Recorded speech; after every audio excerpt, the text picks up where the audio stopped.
பிஸ்மில்லாஹிர்ரஹ்மானிர்ரஹீம். இருக்குதா என்பதா உள்ளத்தால செய்யக்கூடிய பாவங்கள் என்றா என்ன?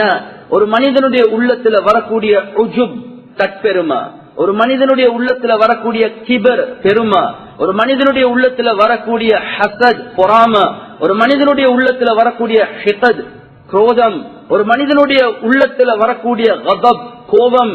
கண்ணியத்துக்குரிய சகோதரர்களே, நண்பர்களே, இப்படி லிஸ்ட் அவுட் பண்ணி கொண்டே போகலாம். ஒரு மனிதனுடைய உள்ளத்துல வரக்கூடிய நோய்கள், இந்த நோய்கள் இருக்குதே, இந்த பாவங்கள் இருக்குதே, இது ஒரு மனிதன் உடம்பால உறுப்புகளால செய்யக்கூடிய பாவங்களை விட 70 மடங்கு பயங்கரமானது. ஹதீஸ் தெளிவாகவே சொல்லுது, எந்த மனிதனுடைய உள்ளத்துல ஒரு அணு அளவு பெருமை இருக்குதோ அந்த மனிதன் சொர்க்கத்துக்கு போகவே மாட்டான். அணு அளவு. வல்லாஹ் சொல்றேன், பேசக்கூடிய என்னுடைய நிலைமையை வச்சு நான் சொல்றேன், எங்களுக்கிட்ட அணு அளவு அல்ல, எங்களுக்கிட்ட டொன் அளவு எங்களுடைய உள்ளத்துல பெருமை வச்சுக்கொண்டு நாங்க அதை பற்றி கவனம் செலுத்தாம இருந்து கொண்டிருக்கிறோம். கண்ணியத்துக்குரிய சகோதரர்களே, நண்பர்களே, இப்லீஸ் இருக்கிறானே, இப்லீஸ், இந்த இப்லீஸுக்கு நடந்தது என்ன? மலாய்கா மார்களுக்கு பாடம் நடத்தினவன், பெரிய ஆலிமாக இருக்கக்கூடியவன், எவ்வளவு பெரிய அறிவாளி, எவ்வளவு பெரிய இல்முள்ளவர், மலாய்கா மார்களுக்கு பாடம் நடத்துவார். மலாய்கா மார்களும் அந்த இப்லீஸ் செல்லக்கூடிய பேச்ச கேட்கக்கூடியவங்களாக இருந்தாங்க. ஒரு சுஜூத்ல எத்தனையோ வருடங்கள் கழிப்பான். அந்த அளவுக்கு ஆபித் இபாதத்தும் செஞ்சு கொண்டிருந்தான். அந்த ஷைத்தானுடைய, அந்த இப்லீசுடைய உள்ளத்துல வந்த நோய், முதலாவது நோய் தான் உஜுப் என்று சொல்லக்கூடியது. உஜுப் என்றா என்ன? கண்ணியத்துக்குரிய சகோதரர்களே, நண்பர்களே, ஜினாவை தெரிஞ்சிருக்கிறோம், களவை தெரிஞ்சிருக்கிறோம், பொய்ய தெரிஞ்சிருக்கிறோம், வட்டிய தெரிஞ்சிருக்கிறோம். உஜுப் என்ற ஒரு பாவம் இருக்குதா என்றது எங்களுக்கு தெரியுமா? உஜுப் என்று சொன்னா தற்பெருமை. தற்பெருமை என்று சொன்னா என்ன? நான் சொல்லக்கூடிய விஷயத்தை தெளிவாக விளங்கிக்கோங்க. தற்பெருமை என்று சொன்னா நான் நல்லவன் என்ற சிந்தனை, அல்லாஹ் மறந்த நிலைமையில தன்னை பற்றி உள்ளத்துல வரக்கூடிய சந்தோஷத்துக்கு பேர் தான் உஜுப் என்று சொல்றது. இது பெரும் பாவங்களில் நின்றும் உள்ளது. அல்லாஹ்வ மறந்த நிலைமையில நான் நல்லவன், நான் பெரிய ஆலிம், நான் பெரிய பிசினஸ்மேன், அந்த நான் நான் நான் என்று உள்ளத்துல வாரதிருக்கிறதே, அல்லாஹ்வ மறந்த நிலைமையில தன்னுடைய அமல்கள் மூலமாகவா இருந்தாலும் சரி, அல்லது தன்னுடைய துனியாவாக வச்சாக இருந்தாலும் சரி, தன்னை பற்றி பெருசாக மதிக்கிறது அல்லாஹ்வ மறந்த நிலைமையில, இதுக்கு பேர் தான் உஜுப். உதாரணத்துக்கு ஒருத்தர் தஹஜ்ஜுத் தொழுந்துட்டார், அவருடைய உள்ளத்துல வருது, நான் தஹஜ்ஜுத் தொழுந்துட்டேன், நான் குர்ஆன் ஓதுறேன், நான் ஒவ்வொரு நாளும் 2-3 ஜுசு ஓதுறேன், நான் ஒவ்வொரு நாளும் தஸ்பீஹாத்களை செய்யறேன், நான் தஸ்பீஹ் தொழுகையை மிஸ் பண்ணினதே இல்ல. கண்ணியத்துக்குரிய சகோதரர்களே, நண்பர்களே, அல்லாஹ்வ மறந்த நிலைமையில அவருடைய அமல்களை வச்சு அவர் சந்தோஷப்படுறார் அவரை பத்தி. இதுக்கு பேர் தான் உஜுப். இது பெரும் பாவங்களில் நின்றும் உள்ளது. இது சின்ன பாவம் அல்ல, பெரும் பாவம். இவர் யாரோடும் யாரையும் கம்பேரிஷன் ஒப்பிட்டு பார்க்கல. நான் அவரை விட சிறந்தவர், இவரை விட சிறந்தவர் என்றும் சொல்லல. அவருடைய உள்ளத்துல நான் நல்லவன். மദ്രസാக்களுக்கு செலவழிக்கிறார், மஸ்ஜித்களுக்கு செலவழிக்கிறார். உள்ளத்துல வருவது நான் கெட்டின மஸ்ஜித், நான் நடத்தக்கூடிய மദ്രസா, நான் தான் இந்த ஃபேமிலிக்கு சப்போர்ட் பண்றேன். கண்ணியத்துக்குரிய சகோதரர்களே, நண்பர்கள், என்னுடைய வார்த்தைகள் நீங்க விளங்குறீங்கன்னு நான் நினைக்கிறேன். இந்த நான் நான் நான் என்று அல்லாஹ்வ மறந்த நிலைமையில வரக்கூடிய சந்தோஷம் இருக்குதே, இந்த உள்ளத்துல வரக்கூடிய தன்னை பற்றி உள்ள சந்தோஷத்துக்கு பேர் தான் உஜுப். இது பெரும் பாவங்களில் நின்றும் உள்ளது. ஷைத்தானுக்கு, இப்லீஸுக்கு முதலாவது வந்தது அதுதான். நான் மலாய்க்காமார்களுக்கும் பாடம் நடத்துறேன், நான் எவ்வளவு பெரிய ஆலிமாக இருக்கிறேன், ஒரு சுஜூத்ல எத்தனையோ வருடங்களை நான் கழிக்கிறேன், என்னுடைய இபாதத்தை எவ்வளவு பெருசி, இப்படிதான் நினைச்சு கொண்டிருந்தான். கண்ணியத்துக்குரிய சகோதரர்களே, நண்பர்களே, இதுக்கு பேர் உஜுப். இதுதான் இப்லீசுடைய உள்ளத்துல முதலாவதாக வந்தது. நன்றாக விளங்கிக்கோங்க. ஒரு ஹதீஸ் நபி ஸல்லல்லாஹு அலைஹி வஸல்லம் அவங்க சொன்னாங்க, இதா சர்ரத்க ஹஸனதுக வஸாஅத்க ஸய்யியதுக ஃபஅன்த முஃமின். உங்களுடைய நன்மைகள் உங்களுக்கு சந்தோஷத்தை வழங்கி, உங்களுடைய பாவங்கள் உங்களுடைய உள்ளத்துல கவலையை தாரதாக இருந்தா நீங்க மூமின் என்பதாக நபி அவங்க சொன்னாங்க. இப்ப உங்களோட உள்ளத்துல கேள்வி ஒன்று வரும், அப்ப ஹஜரத் இப்ப சொன்னது தன்னுடைய அமல்களை வச்சு சந்தோஷப்பட்டா அது உஜூப், அது பெருமை, அது தப்பெருமை. அப்ப ஹதீஸ் சொல்லுது, உங்களோட நன்மைகள் உங்களுக்கு சந்தோஷத்தை தந்து உங்களோட பாவங்கள் உங்களுக்கு கவலையை தந்தா நீங்க மூமின் என்பதாக கண்ட்ரடிக்ட் ஆகுது, ரெண்டும் மாற்றமாக இருக்குது. கண்ணியத்துக்குரிய சகோதரர்களே, நண்பர்களே, பரஹ் என்று சொன்ன சந்தோஷம், ரெண்டு வகையான சந்தோஷம் இருக்குது. பர்ஹ் பத்ர், பர்ஹ் ஷுக்ர். ஒன்றிருக்குது அல்லாஹ் மறந்த சந்தோஷம், ஒன்றிருக்குது அல்லாஹ்வை நன்றி செலுத்தின நிலைமையில வரக்கூடிய சந்தோஷம். இப்ப என்னுடைய வார்த்தைகளை பாருங்க. ஒருத்தர் தஹஜ்ஜுத் தொழுகிறார், நான் தஹஜ்ஜுத் தொழுகிறேன், நான் தராவீஹ் தொழுகிறேன், நான் குர்ஆன் ஓதுறேன், நான் இந்த மதரசாவை நடத்துறேன், நான் தான் இந்த மஸ்ஜிதை ஃபுல்லா ரன் பண்றேன், இந்த ஃபேமிலிக்கு நான் தான் பேக்கப் பண்றேன். இந்த வார்த்தைகளுக்கும் அல்ஹம்துலில்லாஹ், அல்லாஹுடைய பெரிய கிருபைதான், அல்லாஹ் எனக்கு தஹஜ்ஜுத் தொழக்கூடிய பாக்கியத்தை தந்து கொண்டே இருக்கிறார். அல்லாஹ்ட பெரிய கிருபைதான் இந்த ஏழை ஃபேமிலிய அல்லாஹ் என்னைய கொண்டு உதவி செய்ய வச்சிருக்கிறான். அல்லாஹுடைய பெரிய கிருபைதான், அவனுக்கே எல்லாம் புகழும். அவனுக்கு நான் எப்படிதான் நன்றி செலுத்துறேன்னு தெரியா, தராவீஹ் மிஸ் பண்ணாம தொழக்கூடிய பாக்கியத்தை அல்லாஹ் தந்து கொண்டே இருக்கிறான். அல்லாஹுடைய பெரிய கிருபைதான், அல்லாஹ் எனக்கு மஸ்ஜித் ஒன்றை கெட்டுறதுக்கு உதவி செஞ்சான், அவன்தான் கிருபை, எந்த திறமையும் இல்ல. இதுக்கு பேர் தான் பர்ஹ் ஷுக்ர், அல்லாஹ்வை நன்றி செலுத்தக்கூடிய நிலைமையில உள்ளத்துல வரக்கூடிய சந்தோஷம். இது மூமினுடைய அடையாளம். அல்லாஹ்வை மறந்த நிலைமையில தன்னை பற்றி உள்ள சந்தோஷம் இது உஜுப், இது இப்லீஸின் நின்றும் உள்ளது, ஷைத்தானுடைய சிஃபத்.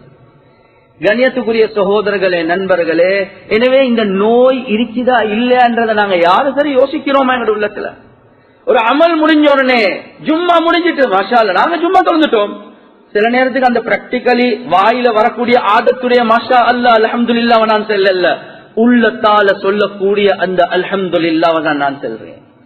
எப்ப இந்த நோய்க்கு மனிதன் மறந்து செய்யலையோ, நன்றாக விளங்கிக்கோங்க, இந்த நோய் அப்படியே உள்ளத்துல வளரும். எப்ப இந்த நோய்க்கு அல்லாஹ் மறந்த உள்ளத்துல வரக்கூடிய தன்னை பத்தி உள்ள சந்தோஷம் உஜுப், இத எப்ப நாங்க மறந்து செய்யலையோ இது உள்ளத்துல வளரும். விளங்கிக்கோங்க, ஹுனைனுடைய யுத்தத்துல சஹாபாக்களுக்கு அல்லாஹ் தோல்வியை கொடுத்தது அந்த சஹாபாக்களோட உள்ளத்துல வந்த உஜுபின் காரணமாக தான். குர்ஆன்ல அல்லாஹ் தெளிவாகவே சொல்றான், இது அஅஜபத்கும் கத்ரத்துக்கும், உங்களோட உள்ளத்துல தன்னை பத்தி உஜுப் வந்துச்சு. அல்லாஹ் சொல்றான், பத்ர்ல நாங்க 313 பேர் இருந்தே காபிர்களை நாங்க தோல்வி அடிக்க வச்சோம். ஹுனைன்ல நாங்க 12,000, காபிர்கள் 4,000. இதுதான் உள்ளத்துல வந்துச்சு. சிலர்களோட உள்ளத்துல வந்துச்சு, பத்ர்லே வெற்றி அடைஞ்சிட்டோம். இது அல்லாஹ் மறந்த தன்னை பத்தி உள்ள ஒரு சந்தோஷம் உள்ளத்துல வந்துச்சு. அல்லாஹ் 12,000 பேருக்கு அல்லாஹ் தோல்வியை கொடுத்துட்டான். உள்ளத்துல வந்தது கிபர் அல்ல, உள்ளத்துல வந்தது உஜுப். கிபருக்கும் உஜுபுக்கும் வித்தியாசத்தை சொல்றேன், நன்றாக விளங்கிக்கோங்க. கண்ணியத்துக்குரிய சகோதரர்களே, நண்பர்கள், இந்த உஜுபுக்கு மறந்து செய்யல, அது அப்படியே உள்ளத்துல வளரும், அப்படியே பரவும். இரண்டாவது ஷைத்தானுக்கு வந்த நோய் தான் கிபர். கிபர் என்றா என்ன? இவ்வளவு நேரம் உள்ளத்துல நான் நல்லவன், நான் நல்லவன், நான் நல்லவன். கிபர் என்று சொல்றது கம்பேரிஷன். நான் அப்துல்லாவை விட நல்லவன், நான் அப்துல் ரஹ்மானை விட நல்லவன், நான் முர்ஷிதை விட நல்லவன், நான் ஜெயிதை விட நல்லவன். இப்ப கம்பேரிஷன், நான் எவ்வளவு நல்லவன். முந்தி உஜுப் என்று சொல்றது நான் நல்லவன், கிபர் என்று சொல்றது கம்பேரிஷன், நான் இவரை விட நல்லம், அவரை விட நல்லம். கண்ணியத்துக்குரிய சகோதரர்களே, நண்பர்களே, இதுட பேரு தான் கிபர். ஷைத்தானுக்கு அடுத்தது வந்தது அதுதான். மறந்து செய்யல, அவருடைய இபாதத், அவருடைய இல்ம், அவருடைய நிஅமத்கள் அவரை ஏமாத்த வச்சிட்டு. இந்த நேரத்துல ஆதம் அலைஹிஸ்ஸலாத்து வஸ்ஸலாம் அல்லாஹ் படைச்சான். இந்த நேரத்துல அன கைரும் மின்ஹு خلقتني من نار وخلقته من طين, நான் ஆதமை விட சிறந்தவன், நான் அவனை விட நல்லவன். கண்ணியத்துக்குரிய சகோதரர்களே, நண்பர்களே, இதுக்கு பேர் கிபர். இதுவும் இன்னும் உள்ளத்துல இருக்கக்கூடிய ஒரு பயங்கரமான நோய், பயங்கரமான நோய். இததான் ஹதீஸ்ல நபி அவங்க சொன்னாங்க, ஒரு அணு அளவு கிபர் இருந்தா, அணு அளவு கிபர் இருந்தா, பெருமை இருந்தா, அவன் சொர்க்கத்துக்கு நுழையவே மாட்டான். யோசிச்சு பாருங்க, எத்தனையோ பேர் நாங்க கடை ரன் பண்ணி கொண்டிருக்கிறோம், எங்கட கடையில் உள்ள ஸ்டாஃபை விட நான் நல்லவன் என்றது உள்ளத்துல இருக்குதா இல்லையா? எங்கட வீட்டுல வேலைக்காரிய வச்சு கொண்டிருக்கிறோம், அவளை விட நான் நல்லவனே, அவ எப்படி இப்படி பேசுவா, உள்ளத்துல இருக்குதா இல்லையா? நண்பர்களுக்கு மத்தியில நான் இவனை விட எவ்வளவு நல்லம் என்று வருவதா இல்லையா? கண்ணியத்துக்குரிய சகோதரர்களே, நண்பர்களே, எப்ப இந்த கிபர் வருமோ அவருடைய வாழ்க்கையில தவக்கோ எதிர்பார்ப்புகள் கூடும். எதிர்பார்ப்புகள் கூடும். எதிர்பார்ப்புகள் என்றா என்ன? நான் எவ்வளவு நல்லம், நான் எவ்வளவு சிறந்தவன், எனக்கு இன்விடேஷன் போன்ல சொல்லி சரி வருமா, எனக்கு இன்விடேஷன்ல வீட்டுக்கு வந்து தருவார் சரி வருமா, மிஸ்டர் அண்ட் மிஸ்ஸஸ் மட்டும் போட்டு சரி வருமா, எனக்கு ஃபேமிலி என்று போட்டு இல்லே. எப்ப கிபர் உள்ளத்துல வருமோ, கம்பேரிஷன் என்றது வருமோ, நான் எவ்வளவு நல்லவன், எவ்வளவு சிறந்தவன், அவனை விட நல்லம், இவனை விட நல்லம் என்று யோசிப்போமோ அவருடைய வாழ்க்கையில பெரும் பெரும் எக்ஸ்பெக்டேஷன்ஸ் உண்டாகி கொண்டே இருக்கு. கண்ணியத்துக்குரிய சகோதரர்களே, நண்பர்களே, எப்ப இந்த கிபருக்கும் நாங்க மறந்து செய்யலையோ அடுத்த கட்டம், அடுத்த நோய் வந்துடும். தகப்புர். தகப்புர் என்று சொல்றது என்ன? இவ்வளவு காலம் உள்ளத்துக்குள்ள வச்சு கொண்டு இருந்த அந்த பெருமை இப்ப அவர் செயல் ரூபத்துல வெளிக்காட்டுறதுக்கு ஆரம்பிப்பார். அவருடைய நட, அவருடைய உட, அவருடைய பாவனை எல்லாமே வெளிக்காட்டும் அவருக்கு பெருமை இருக்குது என்பது. கண்ணியத்துக்குரிய சகோதரர்களே, நண்பர்களான விளங்கிக்கோங்க, நோயாளிக்கு சிம்டம்ஸ் விளங்காது. சில நேரத்துக்கு அவருக்கு நாங்க அந்த பிராண்டட் பென் மட்டும்தான் பாவிப்போம். எந்த டிரெஸ் இருக்கிறது அது பிராண்டட் டிரெஸ் மட்டும்தான். நான் இந்த ஷூ இல்லாம வேற ஷூ பாவிக்கிறதே இல்ல. பெருமைக்கு இல்ல, அவர் வாயால சொல்லுவார் பெருமைக்கு இல்ல. ஆனா பெருமை உள்ளத்துல பதிஞ்சு இப்ப செயல் ரூபத்துல நடந்து கொண்டே இருக்குது. நான் வரப்போல இந்த கடையில வேலை செய்யறவங்க நிக்கிறாங்க இல்ல, நான் வரக்கூடிய நேரத்துல சும்மா பேசிக்கொண்டிருக்கிறாங்க. கண்ணியத்துக்குரிய சகோதரர்களே, நண்பர்களே, நான் வரக்கூடிய நேரத்துல கொஞ்சம் அங்கலாவி சீட் ஒன்று தர இல்ல, செயல் ரீதியில இப்ப இவருடைய செயல்கள் காட்டுது இவருடைய உள்ளத்துல பெருமை வந்துட்டு இப்ப உள்ளத்துல உள்ளது அப்படியே உடம்பால செயலால காட்டுறதுக்கு ஆரம்பிப்பார். கண்ணியத்துக்குரிய சகோதரர்களே, நண்பர்களே, இதைவிட பயங்கரமானதுதான். இதுக்கும் மறந்து செய்யல இஸ்திக்பார் என்ற நிலம் உண்டா. இஸ்திக்பார் என்றா என்ன? அவர் மூலமாக அடுத்த மக்களுக்கு அநியாயம் செய்யக்கூடிய லெவலுக்கு அவர் பேசிடுவார். கண்ணியத்துக்குரிய சகோதரர்களே, நண்பர்களே, ஷேத்தானுக்கு தக்கபுர் வந்துட்டு என்ன? அல்லாஹ் சொல்றான் சுஜூத் செய்யுங்கோ. செயல் ரீதியில அவர் மறுத்துட்டார். நான் என்னத்துக்கு சுஜூத் செய்யணும்? தக்கபுர் வந்துட்டா இல்லையா? நாலாவது கட்டம் இஸ்திக்பார். அவருடைய உள்ளத்துல பெருமை உண்டாகி உண்டாகி உண்டாகி இப்ப சகிச்சு கொலையலாம். யாரெல்லாம் அவருக்கு எதிராக மாதிரி விளங்குதோ அநியாயம் செய்யறதுக்கு ஆரம்பிப்பார். இஸ்திக்பார் ஷைத்தானுக்கு வந்துட்டா இல்லையா? யா அல்லாஹ், ஒரு மனிதனையும் சொர்க்கம் போவிட மாட்டான். வலதால இடதால முன்னுக்கால பின்னுக்கால எல்லாத்தையும் வழிகேட்டுல போடுவேன் என்பதாக சபதம் செஞ்சானா இல்லையா? இது இஸ்திக்பார். வந்த இஸ்திக்பார் கிபர் எந்த அளவுக்கு மாறிட்டா பிறக்கக்கூடிய எல்லாம் புள்ளையில குழந்தைகளை கொலை செஞ்சு கொண்டே போனார். இது இஸ்திக்பார்ல இருந்து வந்தது. குர்ஆன்ல அல்லாஹ் சொல்றான் இஸ்திக்பார். கண்ணியத்துக்குரிய சகோதரர்களே, நண்பர்களே, இந்த நோய் எவ்வளவு பயங்கரமானது தெரியுமா? எவ்வளவுதான் வாயால பேசினாலும் உள்ளம் சொல்லும் மாஷா அல்லாஹ், எனக்கு எந்த உஜுபும் இல்ல, கிபரும் இல்ல, தக்கபுரும் இல்ல, இஸ்திக்பாரும் இல்ல. நோயாளிக்கு நோய் விளங்காது. கண்ணியத்துக்குரிய சகோதரர்களே, நண்பர்களே, அவருடைய செயல் வெளியில உள்ளவங்களுக்கு தான் விளங்கும் எந்த அளவுக்கு நோயில விழுந்திருக்கிறார் என்பது. சில நேரங்கள்ல இந்த பிசினஸ் கம்யூனிட்டி, நாங்க பிசினஸ் செஞ்சு கொண்டிருக்கிறோம், எங்கட உள்ளத்துல எங்கட சாமனம் நல்லம், நான் எவ்வளவு பெரிய பணக்காரன், நான் எவ்வளவு மதரசாக்களுக்கு மஸ்ஜித்களுக்கு உதவி செய்யறேன், உள்ளத்துல வரதான் செய்யும். அதுக்கு பிறகு நாங்க யோசிப்போம் அவரை விட இவரை விட நாங்க சிறந்தவர்கள். எங்களுடைய செயல்கள் வாகனத்துல இறங்குறது, வீட்டுக்குள்ள போறது, மக்களோட புலங்குறது, நாங்க உடுக்கிற ஆடைகள், சாப்பிடுற சாப்பாடுகள், இது எல்லாம் எங்களுக்கு தக்கபுர் இருக்குதா என்ன காட்டும். எங்களைய விட கொஞ்சம் ஒருத்தர் முன்னேற்றம் அடைகிற மாதிரி விளங்கி சென்றா ஒரே வெட்டு இஸ்திக்பாரையும் நாங்க செய்வோம். கண்ணியத்துக்குரிய சகோதரர்களே, நண்பர்களே, நன்றாக விளங்கிக்கோங்க. இந்த நோய், இந்த பெருமை சம்பந்தப்பட்ட நோய்கள் உள்ளத்துல வந்துட்டா இரண்டாவது பயங்கரமான நோய் உள்ளத்துல வரும். அதுதான் ஹசத், அதுதான் பொறாமை. கண்ணியத்துக்குரிய சகோதரர்களே, நண்பர்களே, ஷைத்தானுக்கு அடுத்த வந்த ஒரு பயங்கரமான நோய். இது 4 விஷயங்களும் உஜுப், கிபர், தக்கபுர், இஸ்திக்பார், இது பெருமையோட சம்பந்தப்பட்டது. உள்ளத்துல வரக்கூடிய நோய்கள்ல ஆக பயங்கரமான நோய், நோய்களின் தாய் என்பதாக சொல்லப்படும் பெருமைக்கு. கண்ணியத்துக்குரிய சகோதரர்களே, நண்பர்களே, இன்னும் சுருக்கமான ஒரு வார்த்தையில சொல்றதாக இருந்தா, பெருமைண்டா என்ன? ஒரு மனிதன் தனக்கு வச்சிருக்கக்கூடிய அந்தஸ்துக்கு பேர் தான் பெருமை. நான் ஒரு ஆலிம், நான் ஒரு டாக்டர், நான் ஒரு இன்ஜினியர், நான் ஒரு பிரசிடென்ட், நான் ஒரு பிரைம் மினிஸ்டர். ஒரு மனிதன் தனக்கு ஒரு அந்தத்தை வச்சு கொண்டிருக்கிறது இருக்குது, இதுக்கு பேர் தான் பெருமை. சஹாபாக்கள் எடுத்து பாருங்க, நபி ஸல்லல்லாஹு அலைஹி வஸல்லம் அவங்க எடுத்து பாருங்க. நபி அவங்க எப்படி நடந்து கொண்டாங்கண்டா, சஹாபாக்களுக்கு மத்தியில இருக்கக்கூடிய நேரத்துல அந்நிய மக்கள் வந்தா கேட்பாங்களாம், ஐயுக்கும் முஹம்மத், உங்களில் யார் முஹம்மத் என்று சொல்லக்கூடிய அளவுக்கு நபி அவங்க ஒரு தனித்த இடத்தை வச்சுக்கொள்ள சாத்திகளோட சஹாபாக்களோட ரொம்ப கலந்து கொண்டே இருந்தாங்க.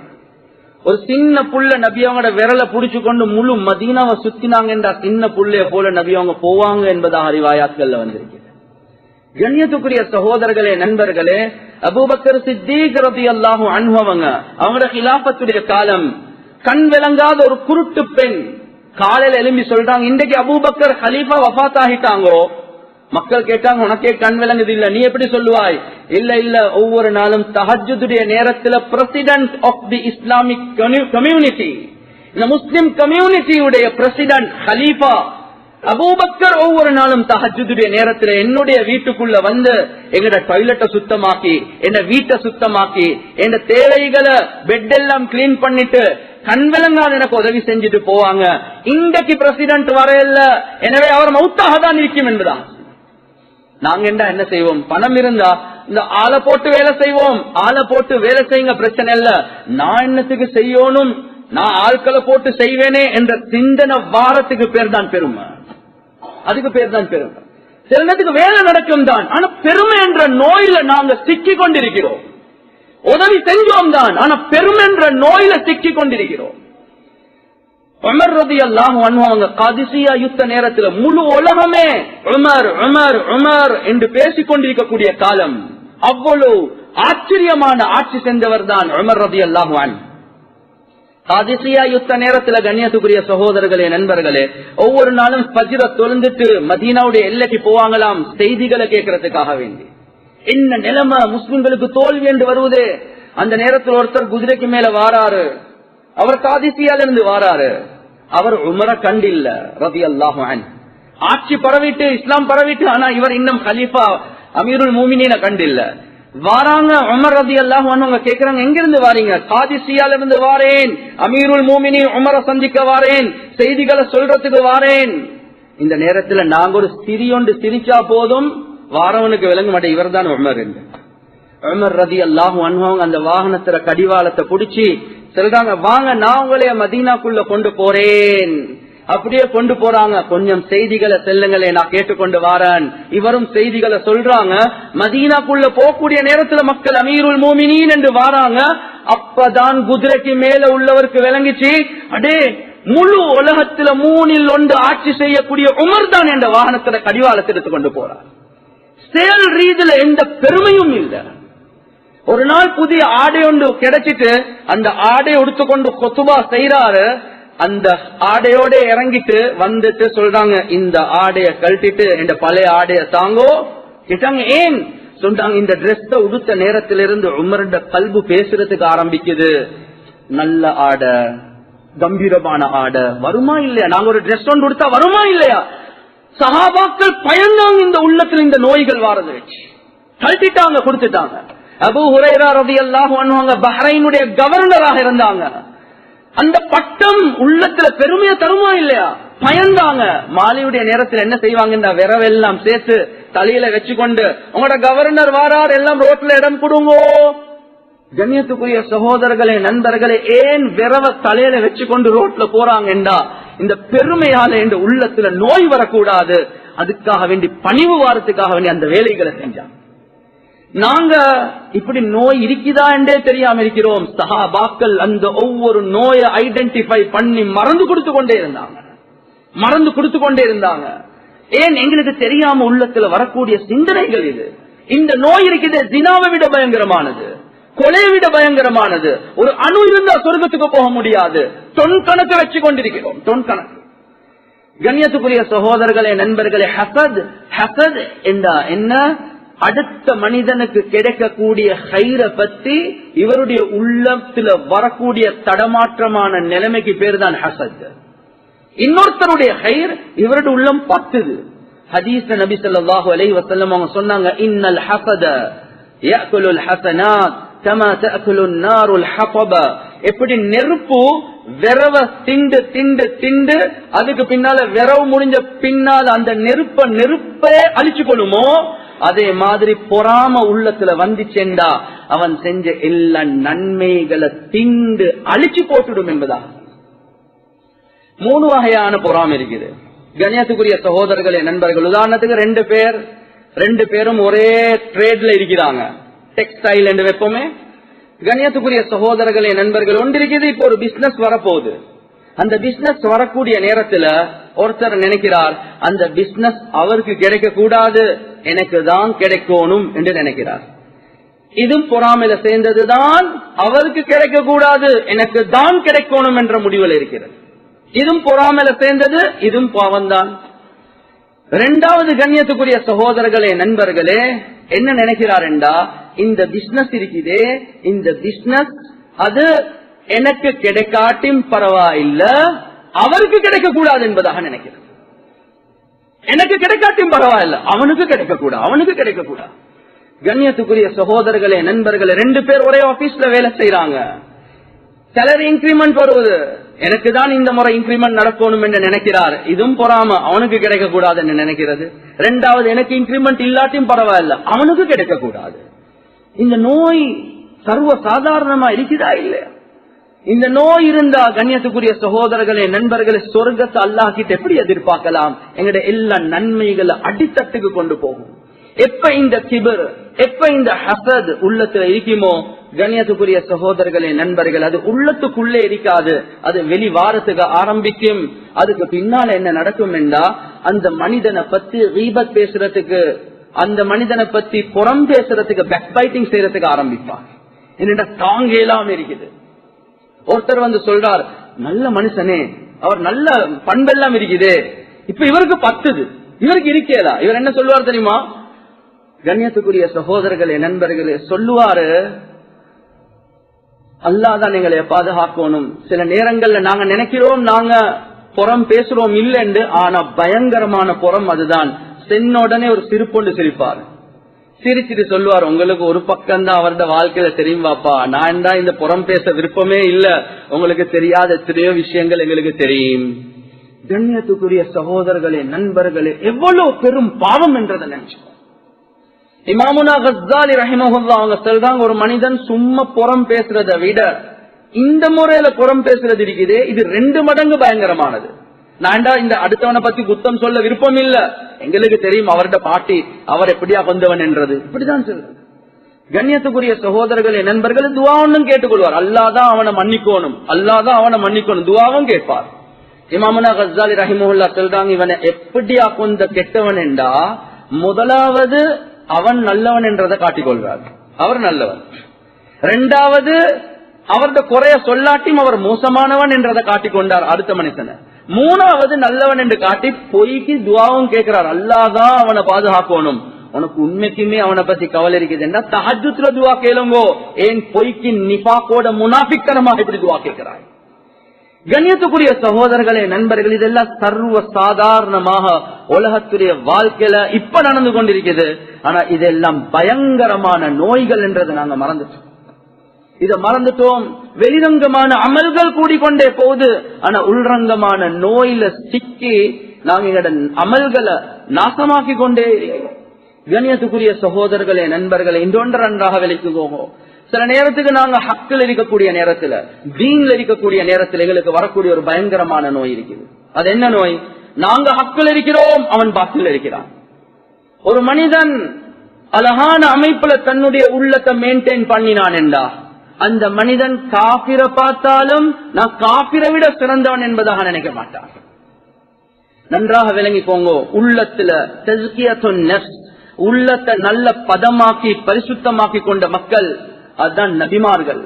நபிமார்கள் காபிர்களுக்கு தாவத் கொடுக்கக்கூடிய நேரத்துல அந்த காபிர்கள் நபிமார்களை பார்த்து, ஹூத் அலைஹி ஸலாத்து வஸ்ஸலாம் அவங்களை பார்த்து பைத்தியக்காரன் என்று சொல்றாங்க, பொய்க்காரன் என்று சொல்றாங்க. இன்னா லனராக ஃபீ ஸஃபாஹத்தின் வ இன்னா லனظنك மினல் காதிபீன். ஹூத், நாங்க நினைக்கிறோம் உங்களுக்கு பைத்தியம் பிடிச்சிருக்குது. ஹூத், நாங்க நினைக்கிறோம் நீ பொய்க்காரனாக இருக்கிறாய். யாரு சரி எங்களுக்கு இப்படி சொன்னா நாங்க என்ன சொல்லுவோம்? எனக்கு இல்ல பைத்தியம், நீயும் பைத்தியக்காரன், உன் உம்மாவும் பைத்தியக்காரன், வாப்பாவும் பைத்தியக்காரன் என்ற லெவலுக்கு நாங்க பதுவா செய்யறதுக்கு போவோம். ஆனா இல்ல, யாரு தன்னுடைய உள்ளத்துல பணிவை மெயின்டைன் பண்ணி கொள்றாங்களோ, உள்ளத்தில் உள்ள நோய்களுக்கு மறந்து கொடுப்பாங்களோ, நபிமார்களோட பதில பாருங்க. யா கௌமி லைஸ பி ஸஃபாஹா வலக்கின்னி ரசூலும் மிர் ரப்பில் ஆலமீன். என்னுடைய கூட்டத்தார்களே, எனக்கு உண்மைக்குமே பைத்தியம் இல்ல, நான் அல்லாஹ்வுடைய புறத்திலிருந்து வரக்கூடிய ஒரு ரசூலாக இருக்கிறேன் என்பதாக ஆன்சர் பாருங்க. அல்லாஹ் ஃபிரௌனுக்கு தாவத் கொடுக்கிறதுக்காக வேண்டி மூசா அலைஹிஸ்ஸலாத்து வஸ்ஸலாம் அவங்களை அல்லாஹ் அனுப்புறார். ஹாரூன் ரஷீத் ரஹ்மத்துல்லாஹி அலைஹி அவங்க ஒரு பெரிய ஒரு கலீஃபா, அவரை சந்திக்க வந்த ஒருத்தர் ரொம்ப கடினமாக பேசினார். நீங்க ஆட்சி செய்றீங்க, சரியான முறையில செய்யுங்க ஹோபான்னு பேசிட்டார். அவர் என்ன தெரியுமா சொன்னாரு? சொன்னாங்க, வாப்பா கொஞ்சம் மிருதுவா பேசுங்க, நான் ஃபிரௌனை விட கெட்டவனும் இல்ல, நீ மூசா அலைஹிஸ்ஸலாத்து வஸ்ஸலாம் விட நல்லவனும் இல்ல.